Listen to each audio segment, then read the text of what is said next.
तो आज हमारे पास आ गया है ऑर्डर 5 किलो पेंडा का। तो अभी देखिए यहाँ पर पैकिंग चालू मैंने कर दिया है, क्योंकि अभी इसको बॉक्स में नहीं चाहिए था, एक ही साथ में चाहिए थे, इसलिए अभी बड़े बॉक्स में मैं पैकिंग कर रहा हूँ।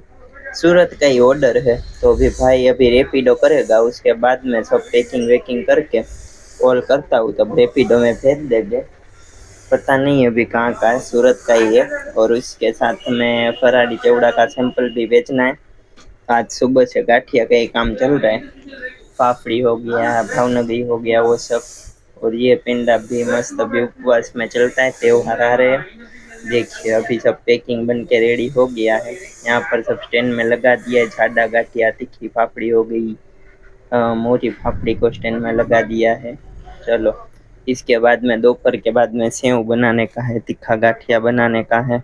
देखो झाडा गाठिया भी देखिए, थाबड़ी पेंडा, दूध पेंडा सभी बन के रेडी हो गया है।